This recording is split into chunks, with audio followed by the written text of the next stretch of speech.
Hey, mamas, I'm really excited to be here today with Whitney Runyon. This is so fun for me because I've been following her for a long time. And so it is such a treat to have you here with us, Whitney. And she's going to share a little bit of her adoption story. And she is the founder of the Archibald Project. And so I'm excited about her just sharing all of her things that she's gleaned along the way and about her advocacy efforts. So, Whitney, Oh, welcome. thanks. Yeah, I'm excited to be here. Thank you for thinking of me. So, Whitney, can you tell us just a little bit about your family and about your adoption journey so far? Yeah, definitely. So my husband and I have been married for a little over 14 years. And about a year and a half into marriage, I was like, hey, I want to adopt. And he was like, hey, I don't want to adopt. Um, so we have three adopted children, as you know, one does. Yeah, so we have three children that we adopted in 2017 from the Republic of Congo, and they are all biological siblings. We have an 11-year-old and two twins that are almost 9. Boy, girl? Yes, the oldest is a boy, and then we have twins that are a boy and a girl. That's so fun. So I'm really loving these ages because you can actually like talk really deep with them about things, like why am I feeling this way? Or why are you feeling this way? And why did so and so do what they did? And just kind of like go a little bit deeper than surface behavior. So that's been fun. Yeah. How old were they when they came to be Runyons? Yes, they were, gosh, Nicholas was 5, almost 6, and the twins were almost 4. So they were a little bit older, and we did it all at once. And my husband and I actually moved there to Congo and lived with them for 7 months until everything was finalized, which was a really crazy 7 months. Yeah, what did that look like? Um, well, I had never been a parent before, so I had no idea the value of community and help. Um, and we didn't have any, we were just like, I was thinking about how hard that must have been for my mom and my mother-in-law to see their children become first-time parents and not be able to be with their grandchildren, but also just not be able to help their children. It was really hard. You're dealing with 3 children that don't speak the language, your language. I didn't speak their language. And they had a lot of their past, that was coming out, and we had a lot of our own traumas that was being triggered, and the sleep schedule was off. And my husband and I have lived abroad we've been abroad a lot, but we've lived abroad before, and we weren't afraid of living abroad, and we weren't afraid of the differences that living in cross-culture societies brings. And we kind of knew what to expect, but we didn't understand what it would be like doing that with 3 children that were learning to trust you and bond to you and attach to you. So it's just really like going to the grocery store. It's not just going to the grocery store with 3 kids, which is already hard enough, right? Like we had to walk 10 minutes to get a taxi, and then there's no car seats, and then it was just I could talk for hours about those 7 months, but it was really, really hard, and there was no sleep involved.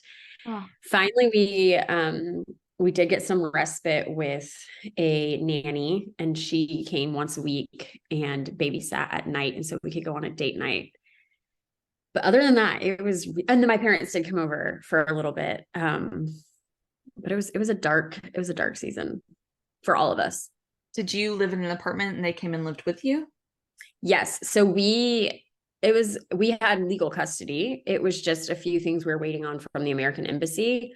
And, we didn't think it would be very long. So we're like, okay, well, we should go ahead and start the bonding process. Cause like you mentioned earlier, we started a nonprofit called the Archibald Project, and we ran it.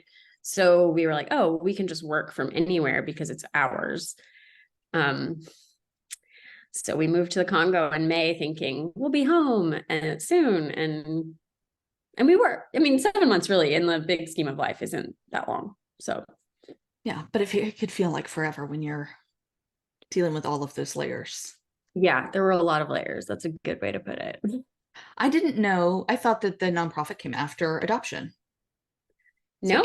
tell me about that then. Maybe I should have switched Yeah. my questions up. Yeah. So we actually met our children through our work with the Archibald Project. Um, in 2015, well, okay, so let me take you way back. Please do. In 2011, I was a wedding photographer and my husband was an airline pilot. And I really felt like I was supposed to reach out to this old acquaintance I had had in high school, and I hadn't kept up with her, and ask if I could photograph her 2-year-old daughter. And so I did, and the woman said yes. And so the whole time I was in the photo shoot, I was like, why am I here? Lord, why am I here? Why did you bring me here? What is that supposed to be? I didn't feel like I had any revelation. And at the very end of the photo shoot, I looked at her and I was like, so are you guys going to have any more children? And she kind of was like, well, we're actually in the process of adopting. And I felt like deep in my soul, I felt I heard the words, you are supposed to go with them to Bulgaria and photograph their adoption. And so I looked at this woman who I did not really know. And I was like, oh my gosh, can I come with you? I think I'm supposed to go with you to Bulgaria and photograph your adoption. She was like, let me talk to my husband. And I was like, oh yeah, let me talk to my husband too. That whole thing. But because Nick was an airline pilot, we could travel really like for free, last minute internationally. And so we did. A few months later, we got on a flight with her husband and we traveled to Bulgaria. And then we drove across Bulgaria to this really small town and we went into a special needs orphanage. We documented this adoption. And Nick and I, my husband is Nick, we had never experienced anything like that. We'd never seen anything like that. We were rocked for a lot of reasons, but something that was really cool that came out of it is I put the pictures on Facebook just because I was a photographer and they were beautiful. I thought it was a beautiful story. And so a few weeks later, a total stranger reached out and was like, I just want to let you know that because of your photos, the Lord led us to our son, and we're now adopting a chronically ill child from Ukraine. And if it hadn't been for these photos, we never would have found our son. And so that's when my husband and I were like, what? Kids, wait, photos can help children in need? And so we got with a lawyer and we formed a 501c3 nonprofit to advocate for children all over the world. And we named it after the little Bulgarian boy who's Archie, and his name is his full name is Archibald. So we named it the Archibald Project. And that was it finalized in 2012. And then we just spent all of our free time and vacation time traveling the world with families who were adopting and documenting their adoptions with the intent of encouraging and inspiring more people to adopt. Well, fast forward to 2013 or 2014, we were in Uganda and we realized, wait, not all children in orphanages need to be adopted, and not all children in orphanages should be in an orphanage, and not all orphanages are good. And so we were really rocked to our core about this, and we really wanted to use our voice and platform to shed light on kind of more ethical practices around vulnerable childcare. And so we came back to America, and Nick quit his airline job and I stopped taking weddings. And we decided to move to Uganda very short term to get more, like understand more about this. And then when we came back, we were like, we got like, I mean, and it's okay. Like, I'm not faulting anybody, but I had heard things here in the West, like if every Christian adopted, there'd be no more orphans in the world. And that's what I believed. I was like, then we all just need to go adopt. Adoption is the answer. And it's not even close to being the answer. And so we came back from Uganda really, really impassioned to educate more people on what truly is helping, what is hurting, and how to ethically go about caring for vulnerable children. And so that led us into meeting our children. Actually, we had an email from a woman and she was like, can you come to the Congo with me and document my adoption? And I was pretty calloused at that point and kind of frustrated. And I sent back a kind email, but it was more like, how do you know these kids need to be adopted? Like, how do you know they're not being trafficked? How do you know they don't have living parents in the village that want them? And she sent me back a very long email explaining exactly how she knew that was not the case and how she had been matched in an adoption in the DRC Congo with children that had been trafficked, and they were human trafficking them. And they shut that adoption down as soon as they found out. And then she spent the next year trying to truly find a children's home that was honoring the first families, employing them, and then only doing an international adoption when family reunification or local families could not take that child. And so they had a very small person. I think they had like done 2 international adoptions. It was very small.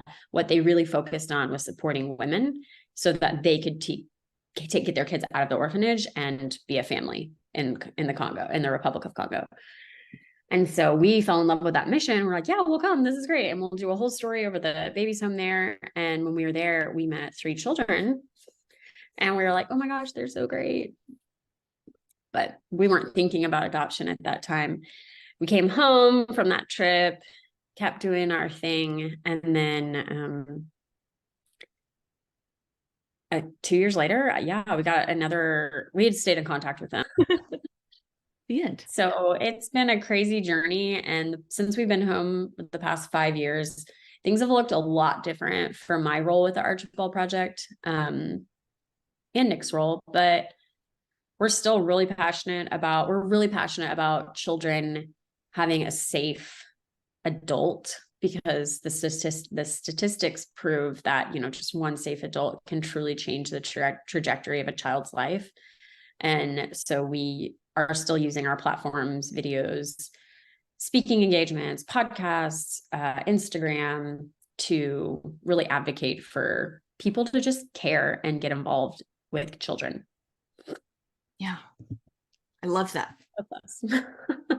I In a love nutshell. like watching your stories and just getting to see it all unfold.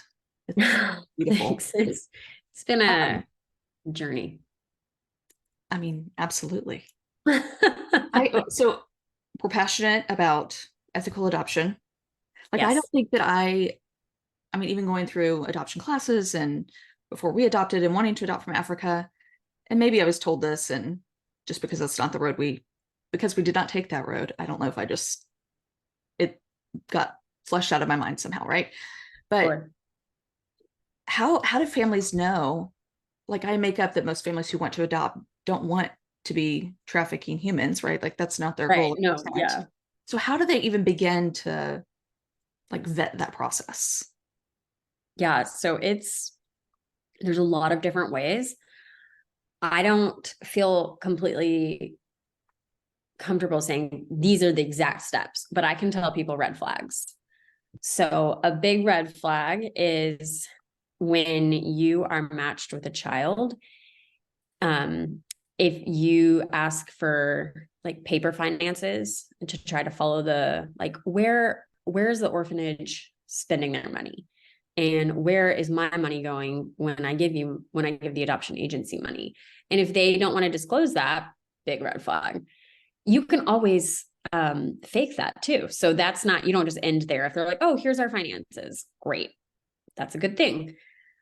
Another thing would be is when you are matched, at least if you're matched with a child, that can be really hard, because I always tell people, and we did this too, hire a private investigator in the country to get the story. That is, they're not associated with the children's home. They're not associated with the orphanage or with the adoption agency, because even, I'm not going to say who, even very large, very prominent Christian adoption agencies here in the States have been known to turn a blind eye to human trafficking in the adoption world for the sake of, well, it's better for a child to be raised here in a Christian home than like where they were born in their family, which is just absurd to me. Like, I'm not going to go down that road right now, but I would say, how do you find a private investigator? It's actually not that hard. So if there's a baby's home, there's probably a lawyer. Go to like the Google. So Google the biggest city in that country and say, Google private investigators. And if you're adopting from Uganda, private investigators in Kampala, which is the biggest city there. And if a private investigator doesn't pop up, then you can Google lawyers. If that doesn't, if you can't find anything there, Google expats even, and go in Facebook groups and say, hey, has anybody heard of this baby's home in this village? Or is anybody worked with this home? Or can I pay you to go to this baby's home, show up unannounced, and just check things out and see what's going on? Dig around, ask more questions, because not 9 times out of 10, 80% of the time, those children shouldn't be there. And they do have, I don't want to say 80% of the time, 80% of the time, children living in children's homes have one or more living parents. Even if you have a living parent, doesn't mean that's like the safest place for you as a child. However, there are tons of ways to keep children safely in their country of origin without an international adoption. Another thing that I wouldn't even ask the agent. I mean, yes, ask the agency that you're going through, but like, why is this child being adopted in the first place? How long has this child been there? Another thing that I think is very odd is when you've been on, if you like sign up right away to be adopted, to adopt, and you get a baby, like internationally, if a baby shows up at a baby's home, there are so many steps that agency and the baby's home should be going through to ensure that child cannot go back to family, that there's not some grandma out there that wants the child, that some local family would foster the child. So that child shouldn't be adopted. You know what I mean? Like, and I don't mean that if you adopted a child that's 9 months or younger, 18 months and younger, that child was trafficked. I don't know. I'm not the police here, but to me, that would be a red flag if I was matched with a very young child, because that means not every single way has been, worked out to make sure that child truly needs to be adopted.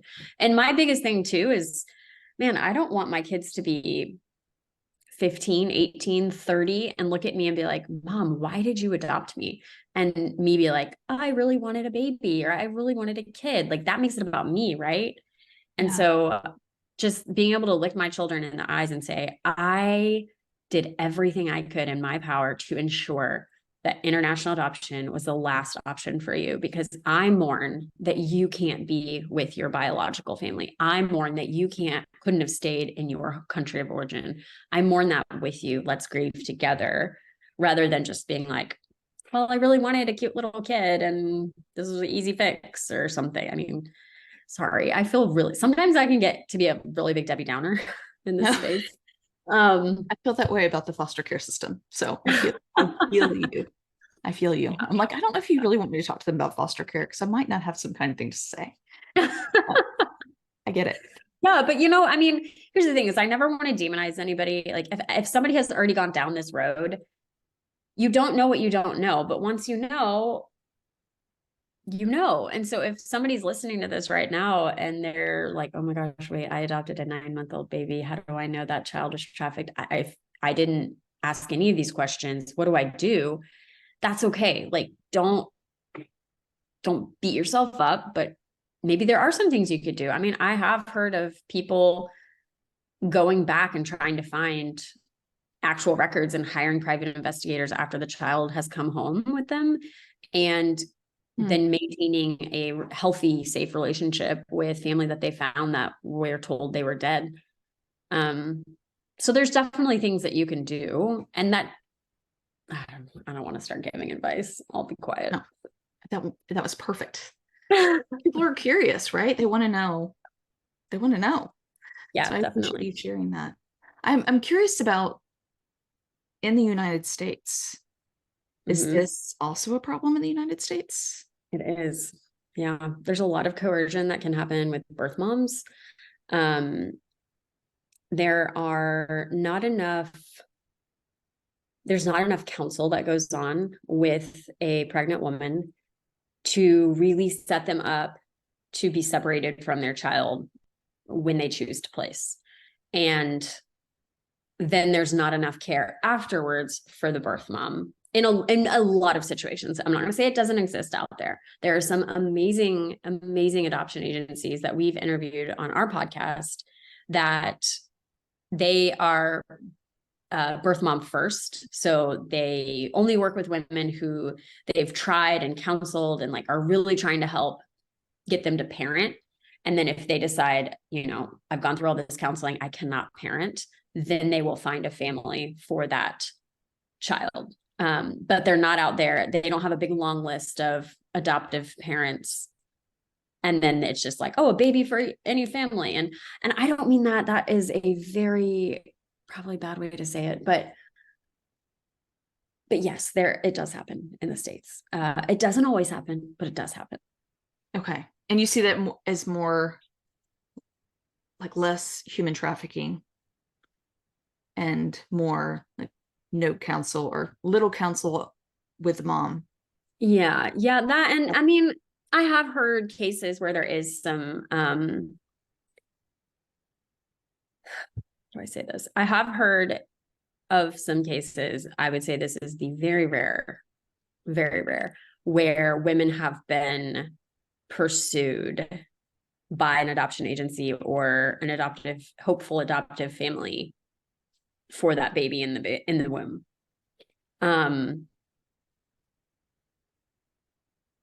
Yeah. And there's different views on ethics of, you know, I understand we've never had biological children. I 100% understand that desire.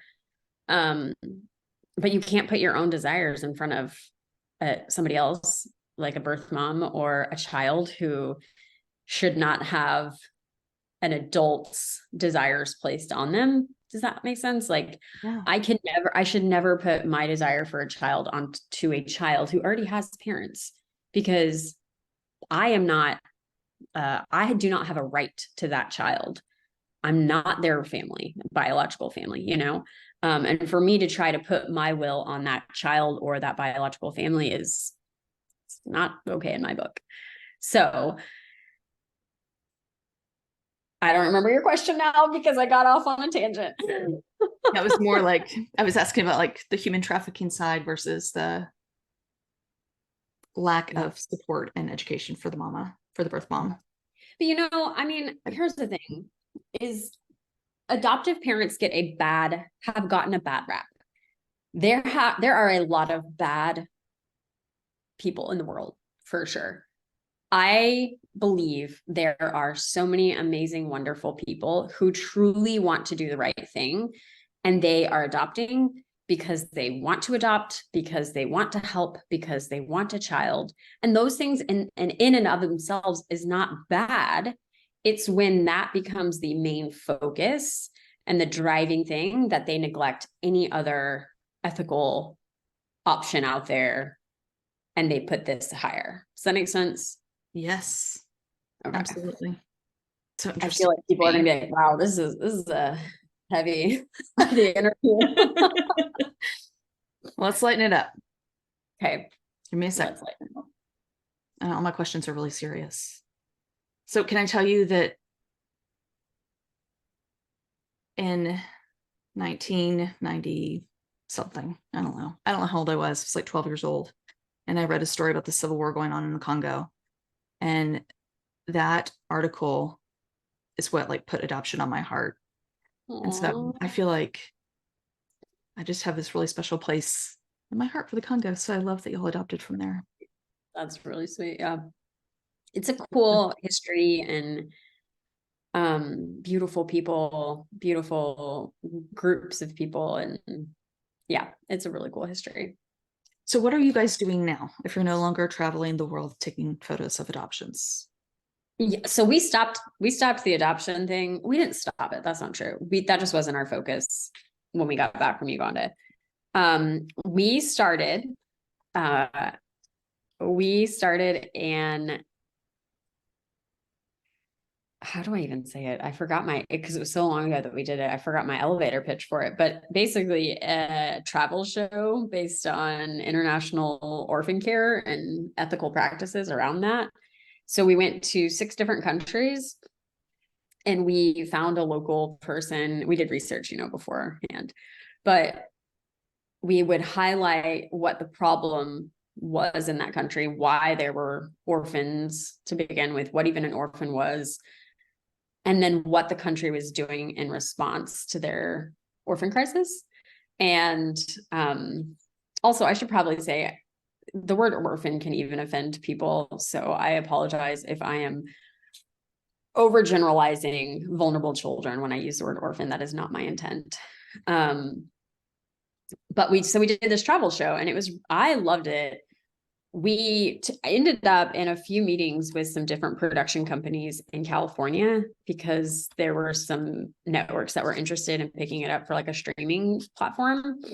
Ultimately, it never got picked up because it was too heavy and they couldn't sell ads around it. And there wasn't a celebrity attached to it because I was the host. It was my husband and me. And yeah, so we released it on YouTube. So that's on YouTube. And then under the Archibald Project, it's called The Advocates. And then we released some of those after we got home with our kids because we had shot them all and then we were editing them. And then they started releasing once we had our children. And then since we've been home, we've really been focused a lot more on domestic stuff and what's going on with foster care and what's going on and how to educate people on potentially the harms of orphanages existing. So we worked with another organization and we made a animation series. It's really short, 3 minutes each video. There's 3 of them explaining why orphanages aren't the best place for children and how people can actually help vulnerable children and families. And it's called Reimagine Orphan Care. So that was a fun project. It took a very long time to make because the animation process is very long, I've found. And then we've been doing some screenings of a foster care film we made about a boy who was adopted in foster care at 17. And it was a really special, just a really powerful story because he wanted to share his story because he had 2 failed adoptions and he was living in a detention center because there were no foster homes that were open to a 16-year-old African-American boy. And he didn't have a record or anything like that. Nobody said yes. And then one family did. And yeah, you just got to go watch the movie. And what is it called? Take a Chance on Me. Okay. Because he says that in his interview and it just like hit Nick, my husband, and he was just like, wow, okay. And then, yeah, we've just been working with other organizations local here in Austin and around, just trying to really advocate and use our platforms for sharing the information that we know and we found. I love it. I wasn't aware of all the fun offshoots of you and your greatness. Well, so here's the funny thing. Because of my motherhood journey, I needed my personal space from the orphan care world. Mm-hmm. So I have stepped away pretty much full time now. And so it's basically just my husband and our content creator, Hannah, that are keeping the Archibald Project going right now. And I started, it's so random and it just happened. So I'm following the doors that open with it. But I started a social media strategy company for businesses.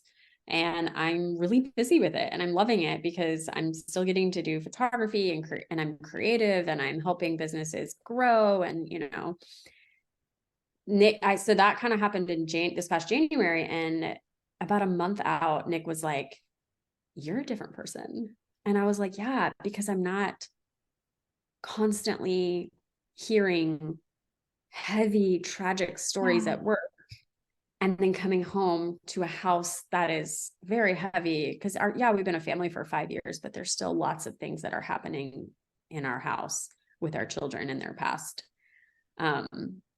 So it was a good break for me. And I have no idea. Maybe I'll go back. Maybe I won't. But right now I'm running social media accounts for businesses. So I love that. I'm proud of you for stepping away and you needed that break. thanks. Yeah, I didn't know I needed it. It just happened and I'm loving it. Amazing. Okay. Is there anything else that you want to share with us? If we were like wanting Um, to dive in more into this ethical adoption situation. yeah, so we have a podcast called Around the World with the Archibald Project, and we interview a lot of former foster youth adults. Mhm. We interview adoption agencies that can help explain better and more in depth the red flags that you should be noticing. We talk to different, different people with different expertise, therapists, child psychologists, um, different races to help people like, okay, so maybe I have adopted a child from China. So we're talking to an adult who was adopted from China and can talk about the differences in race within your family and things like that.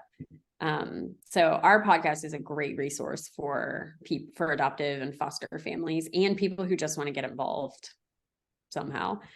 And the Reimagine Orphan Care. Like, I really didn't have much to do with Reimagine Orphan Care. That was on my husband and this other nonprofit, but it is so good. And it's 3 minutes. Yeah, like I said, each episode is 3 minutes and it really breaks it down. And I'm like, everybody should see this. This needs to be like, every church should be watching this. Every church should be taking this to their international missions. And like, because people don't know that like funding an orphanage really isn't the best use of money and can actually be hurting a lot of communities and families abroad. And so, yeah. Great to watch. Narrative. Yay. I mean, you've given me a lot of homework to do here.